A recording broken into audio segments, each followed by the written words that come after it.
महाराष्ट्र राज्य के वेस्टर्न घाट पर स्थित माथेरान एक छोटा सा हिल स्टेशन है जो समुद्र तल से 2600 फीट की ऊंचाई पर मौजूद है।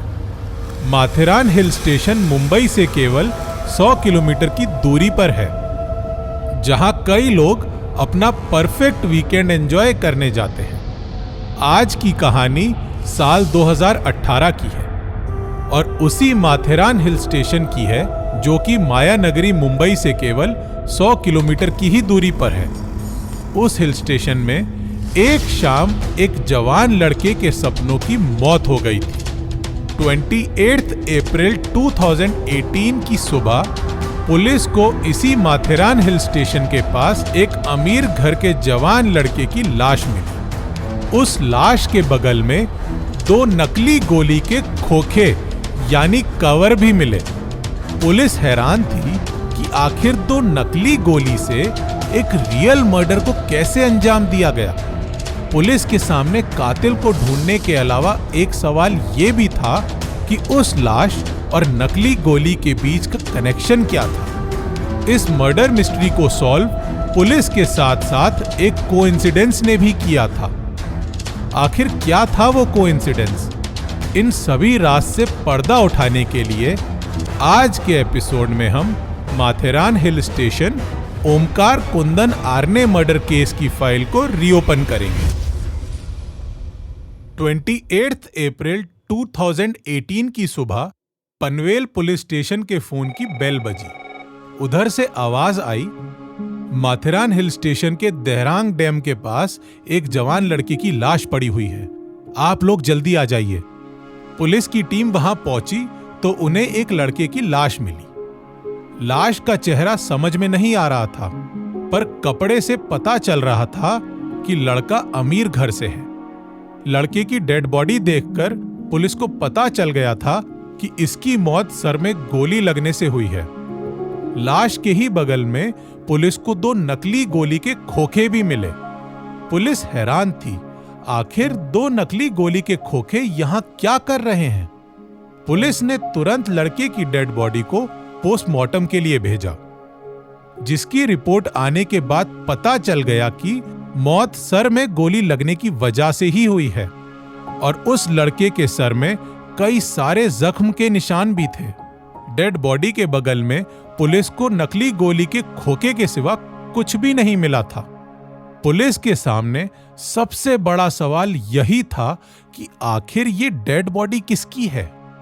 पुलिस टीम ने अपनी इन्वेस्टिगेशन की शुरुआत कर दी। कई लोगों से पूछताछ हुई, कई होटल्स में भी चेक किया गया, पर पुलिस को कोई कामयाबी नहीं मिली। धीरे धीरे समय आगे बढ़ता गया। इस मर्डर को हुए करीब 20 दिन हो चुके थे। कातिल के बारे में कोई सुराग मिलना तो दूर, पुलिस को यह भी नहीं पता था कि मर्डर किसका हुआ था।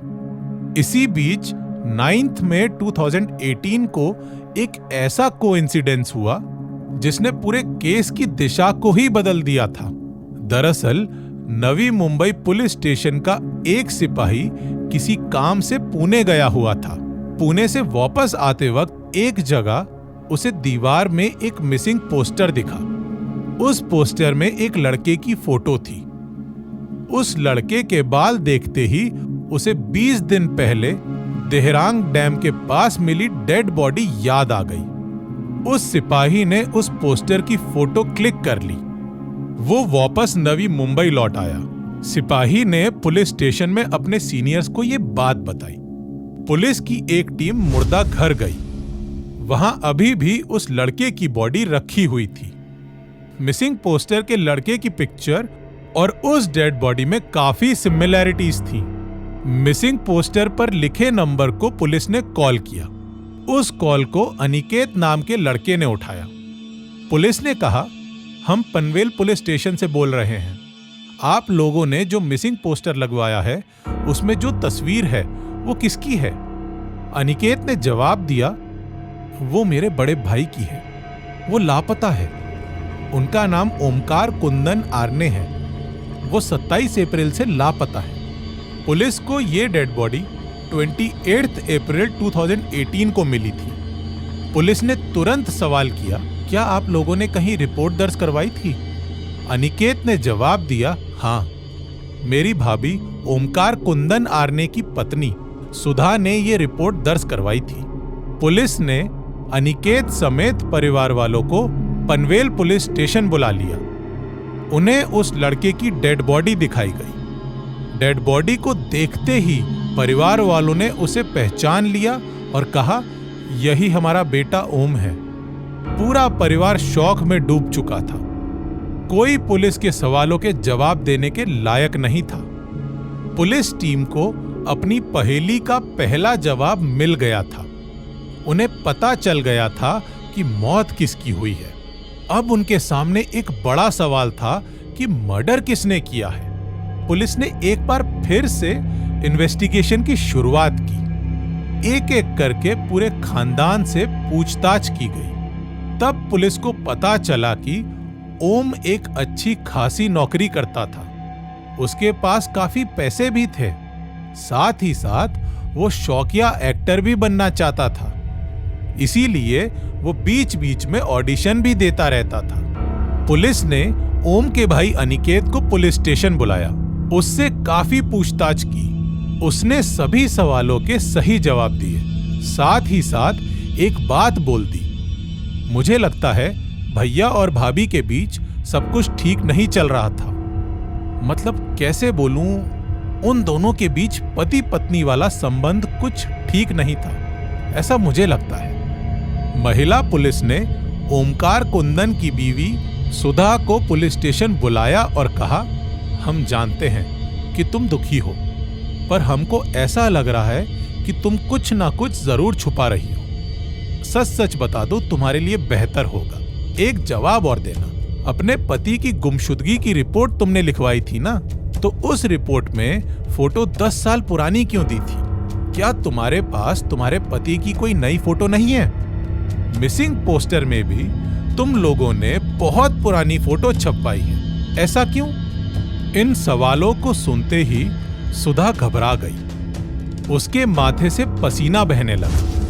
वो कुछ देर चुप रही। चुप रहने के बाद सुधा ने कहा, मैं नहीं चाहती थी कि मेरा पति वापस आए।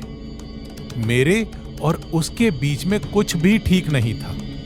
वो मुझे फिजिकली, इमोशनली और फाइनेंशियली तीनों ही तरीके से खुश नहीं रख पाता था। एक दिन वो अचानक गायब हो गया। मैंने सोचा अच्छा हुआ पीछा छूटा, इसीलिए मैंने पुरानी फोटो दी थी। पर मैंने उसका मर्डर नहीं किया। मैं किसी को भी जान से नहीं मार सकती हूं। मैं उसको पसंद नहीं करती थी, पर उसे जान से भी नहीं मार सकती थी। इतना सुनते ही पुलिस को समझ में आ गया था कि आगे का रास्ता भी सुधा ही बताएगी। पुलिस को पता था कि सुधा कुछ ना कुछ जरूर छुपा रही है। महिला पुलिस ने सुधा को ग्रिल करना शुरू किया और कहा, तुमने मर्डर नहीं किया तो किसने किया? हम कातिल तक पहुंच ही जाएंगे। इससे अच्छा है कि तुम सरकारी गवाह बन जाओ। जो भी जानती हो सच बता दो, बच जाओगी, नहीं तो बहुत बुरी तरह फंसोगी। सुधा डर गई और उसने रोते हुए कहा, मैंने मर्डर नहीं किया और ना ही मर्डर होने के पहले मुझे कुछ पता था। हाँ, मर्डर के बाद एक राज मेरे अंदर दफन है। वो राज ये है, शादी के बाद मैं और ओम कुछ समय तक काफी खुश थे। ओम के पास पैसे भी थे और हमारी लाइफ काफी अच्छी चल रही थी। सभी को मालूम था कि ओम फिल्म्स और मॉडलिंग में भी किस्मत आजमा रहा था। मेरे एक दूर के रिश्ते की मौसी हैं, उनके पति नाहुश कुमार, उनकी उम्र ज्यादा नहीं है, पर वो मेरे दूर के मौसा लगते हैं। उनके पास काफी ज्यादा पैसा था। वो छोटे बजट की फिल्म प्रोड्यूस करना चाहते थे। एक दिन उन्होंने मुझे भी मॉडलिंग में ट्राई करने को कहा। मैंने इसके लिए ओम से भी बात कर ली थी। ओम भी राजी हो गया। मैं नाहुश कुमार के साथ कुछ प्रोजेक्ट्स में काम करने लगी। धीरे धीरे मैं उनके करीब आ गई। एक रात हम दोनों कुछ ज्यादा ही नजदीक आ गए। हम दोनों के बीच हुए प्यार ने रिश्तों की सारी सीमाओं को लांघ दिया था। मुझे पता ही नहीं चला कब मेरा और नाहुश कुमार का अफेयर चलने लगा। उन्होंने मेरे ऊपर बहुत पैसा खर्च किया। मेरे एक्स्ट्रा मैरिटल अफेयर की खबर मेरे पति ओम को पता चल गई थी। उसने मुझसे बहुत लड़ाई की। मैंने ये बात नाहुश को बताई। ओम ने भी नाहुश को चेतावनी देते हुए कहा था, मेरी पत्नी से दूर रहो, नहीं तो मैं ये बात सबको बता दूंगा। ओम की इस चेतावनी से नाहुश काफी डर गया था। उन्हें अपनी बदनामी का डर सताने लगा। इसीलिए मुझे पता भी नहीं चला कब नाहुश ने ओम को मारने की साजिश रच ली। उन्होंने ओम को मिलने के लिए माथेरान हिल स्टेशन बुलाया। ओम वहां गया। उन्होंने उससे कहा, चलो शूटिंग की लोकेशन देख कर आते हैं। ओम उनके साथ देहरांग डैम चला गया। नाहुश के साथ 2 बॉडीगार्ड भी थे। देहरांग डैम के पास गाड़ी से उतरते ही नाहुश ने ओम के सामने बंदूक तान दी और 2 राउंड फायरिंग भी की। बंदूक नकली थी। 2 नकली गोलियां ओम के सीने में लगी और नीचे गिर गई। ओम कुछ समझ पाता कि नाहुश ने बॉडीगार्ड की गन छीनी और ओम के सर में 3 राउंड फायरिंग कर दी। ओम वहीं गिर गया और हमेशा के लिए इस दुनिया से चला गया। मैंने ओम को नहीं मारा। मुझे पता भी नहीं था कि उसकी मौत की प्लानिंग हो चुकी है। मेरा उस प्लानिंग में कोई रोल नहीं था। मेरा सिर्फ और सिर्फ नाहुश के साथ अफेयर था और कुछ भी नहीं। मैंने ओम को नहीं मारा। इस बयान को पुलिस ने सरकारी बयान बनाया और दूर के मौसा नाहुश कुमार के साथ उसके 2 बॉडीगार्ड को भी गिरफ्तार कर लिया। तीनों अभी जेल में हैं और कोर्ट में केस चल रहा है। पुलिस को अपनी इन्वेस्टिगेशन में पता चला कि ओम की पत्नी सुधा का उसके मर्डर में कोई रोल नहीं था। सुधा को ओम के मर्डर से पहले कुछ नहीं मालूम था। सुधा का एक्स्ट्रा मैरिटल अफेयर जरूर था, पर मर्डर में उसकी कोई हिस्सेदारी नहीं थी। इसीलिए पुलिस ने सुधा को क्लीन चिट दे दी। ये थी 2 नकली गोली के खोखे और एक असली मर्डर की कहानी।